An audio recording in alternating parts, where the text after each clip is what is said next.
लक्ष्य को ध्यान में रख करके रोजाना सुबह शाम लक्ष्य में अपनी चित्त वृत्ति को केंद्रित करके सांसारिक काम काज करने से एक परम लाभ ये हो जाता है कि लक्ष्य जिसके ध्यान में है वो व्यक्ति सांसारिक सुखों के लिए, धन संपत्ति के लिए पुरुषार्थ करेगा, कामकाज करेगा, व्यवसाय आदि करेगा, घर में माताएं कामकाज करेगी, रसोई बसोई बनाएगी, सब काम होगा। लेकिन इसका परम लाभ ये होता है कि लक्ष्य में चित्त वृत्ति लगा करके जो व्यक्ति सांसारिक व्यवहार करता है उसकी जो कुछ कामनाएं होती है, कामनाएं मतलब उनकी जो जरूरतें होती है, जो उनकी आवश्यकताएं होती है, उनकी कामनाएं पूर्ण होती है, लेकिन नई कामना का उदय नहीं हो जाता। एक ये परम लाभ कि हम सबका अनुभव ये है कि जब एक इच्छा पूरी होती है ऐसे में तो 50-100 उत्पन्न हो जाती। फिर कामनाओं की उत्पत्ति हमारे उद्वेग का कारण बन जाती है, अशांति का कारण बन जाती है, जबकि वो चीजें हमारे काम की भी नहीं है।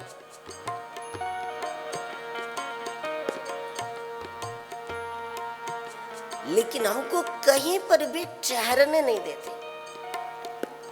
जीवन में बिना ठहराव की तो थकान हो जाती है ना।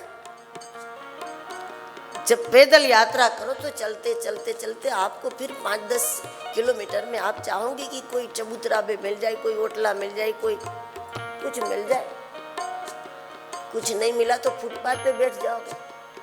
ठहराव तो चाहिए कहे।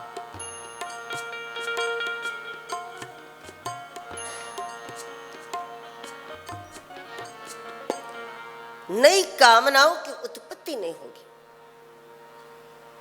आवश्यकता की पूर्ति जरूर होगी।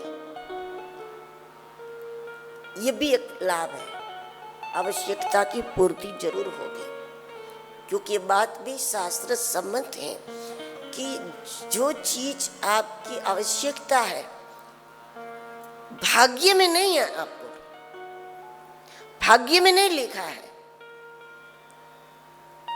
लेकिन आपकी अपनी आवश्यकता है और उसमें भाग्य साथ नहीं देता, पुरुषार्थ करने पर भी वो चीज नहीं मिल रही, व्यवसाय करने पर भी वो बात नहीं बन रही, क्योंकि भाग्य में नहीं लिखा है।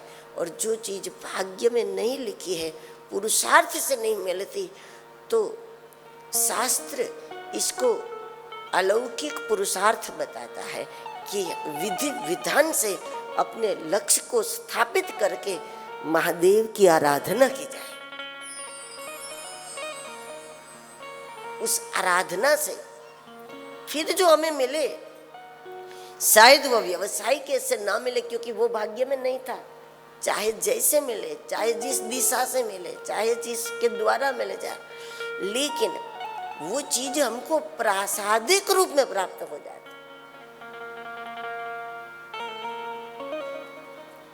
कि ये वाली दुकान चला करके हमें ये मकान बनाना था, ये वाली फैक्ट्री बना करके हमें मकान बनाना था, न चली किसी उपाय से, न चली दुकान, न चली किसी उपाय से फैक्ट्री, न चली। लेकिन जब हम विधि विधान से अपने लक्ष्य की आराधना करते हैं, शिव की उपासना करते हैं, अभिषेक करते हैं मन लगा करके, तो फिर हमें उसकी उपलब्धि जरूर हो जाएगी।